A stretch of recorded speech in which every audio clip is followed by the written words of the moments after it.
Direktur Jenderal Perikanan Tangkap Kementerian Kelautan dan Perikanan M. Zulfikar Mokhtar dalam Safeguarding Against and Addressing Fisheries Exploitation at Sea atau SAFFIS 2020 mengungkapkan, kondisi perikanan saat ini mengalami kendala kelebihan pasokan atau oversupply di seluruh Indonesia.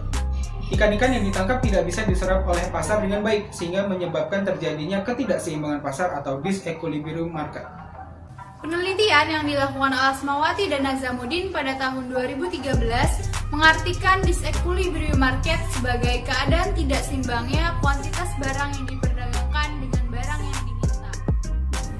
Terjadinya kondisi excess supply tentunya mengancam kesejahteraan hidup nelayan Indonesia yang sebagian besar merupakan nelayan kecil karena adanya penurunan harga ikan di tingkat nelayan dan para pedagang ikan untuk menyeimbangkan kuantitas atau pasokan ikan di pasar. Modelan kuantitatif melalui grafik dapat digambarkan sebagai berikut. Titik P sebagai price atau harga, sedangkan titik Q sebagai kuantitas. Kondisi yang terjadi pada mulanya adalah terjadi titik keseimbangan atau titik equilibrium yang terbentuk dari titik P dengan kuantitas pada titik QD. Sedangkan grafik supply menjadi bergeser dari QD menuju Q1. Dalam kondisi demand stop, maka titik equilibrium akan bergeser menuju P1 atau mengalami penurunan. Hal inilah yang menunjukkan bagaimana excess supply dapat mempengaruhi harga dan menyebabkan penurunan harga apabila tidak diikuti dengan peningkatan demand. Penelitian Asmawati dan Nazamuddin pada tahun 2013 yang berjudul Disequilibrium Pasar Ikan Laut Aceh menyebutkan terdapat 4 faktor penyebab terjadinya kondisi excess supply. Di antaranya yaitu permasalahan distribusi, penurunan permintaan akibat penurunan pendapatan, penurunan permintaan akibat wabah atau bencana, dan yang terakhir peningkatan produksi secara berkala sebagai bentuk dari pengembangan teknologi.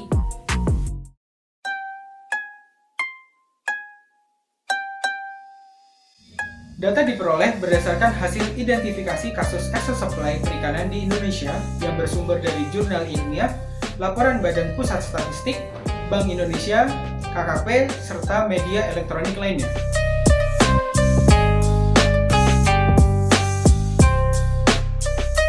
Data BPS tahun 2020 menunjukkan bahwa pada Maret 2020 nilai tukar perikanan atau NTP turun sebesar 0,35% dibandingkan bulan sebelumnya, yakni 100,65% pada bulan Februari turun menjadi 100,30% pada bulan Maret.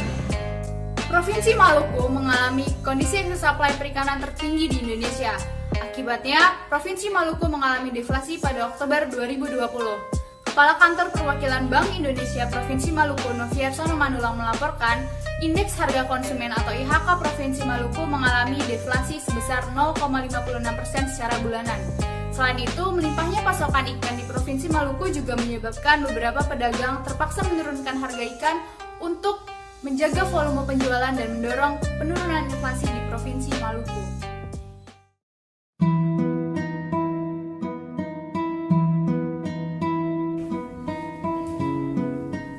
Rekomendasi dari permasalahan sebagai salah satu alternatif yang dapat dilakukan, pencarian pasar baru yang dapat menampung kelebihan supply sehingga memicu adanya interaksi antar pasar perikanan, serta dengan melakukan upaya peningkatan efisiensi produksi sehingga penurunan harga dapat ditutupi dengan efisiensi biaya operasional.